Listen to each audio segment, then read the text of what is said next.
आज का जो हमारा टॉपिक है वो है अनीमिया, जिसे हम डेफिशिएंसी ऑफ आरबीसीज एचबी कहते हैं।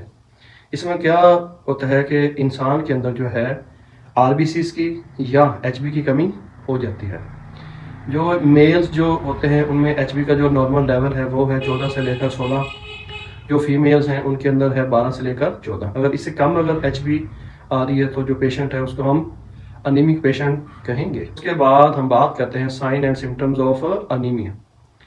सबसे पहले क्या है कि इंसान जो है उसको चक्कर आएंगे, जिसे हम डिजीनेस या विटाइको कहते हैं। पेशेंट जो है वो फेंट होना शुरू हो जाता है, जिसे हम साइनकोप भी कहते हैं। इसमें क्या होता है कि पेशेंट अनकॉन्शियस हो जाता है। फटीग होती है, पेशेंट को थकन फील होगी। ये 3 सिम्टम्स हैं कि जो आपके सेंट्रल नर्वस सिस्टम में आएंगे। उसके बाद जो चेंजेस आएंगे, जो आपके हार्ट में जो चेंजेस आती हैं कि आपका जो बीपी है वो लो रहना शुरू हो जाता है, आपकी हार्ट बीट पैल्पिटेशन है वो ज़्यादा हो जाती है या इरेगुलर हो जाती है, चेस्ट पेन रहना शुरू हो जाती है। Sometime in severe condition angina भी हो सकता है और हार्ट अटैक भी पेशेंट को हो सकता है। उसके बाद हम बात करते हैं कि स्प्लीन के ऊपर इसके क्या असरात आते हैं। कि जो स्प्लीन जो होती है वो इनलार्ज हो जाती है, इसको हम स्प्लीनोमेगाली भी कहते हैं।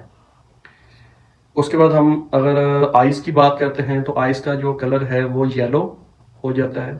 ये जो कलर जो येलो होता है ये सबसे बड़ी एक सिम्टम है।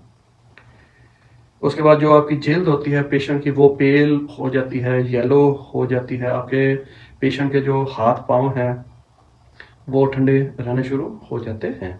रेस्पिरेटरी सिस्टम के ऊपर अगर इसके असरात अगर हम ये देखते हैं तो पेशेंट को शॉर्टनेस ऑफ ब्रीदिंग हो जाएगी, पेशेंट को सही तरह से सांस नहीं आएगा। उसके बाद जो है पेशेंट को मस्कुलर वीकनेस हो जाती है। इंटेस्टाइनल इफेक्ट क्या आता है कि पेशेंट का जो स्टूल का या फीसिस का जो कलर है वो चेंज हो जाता है।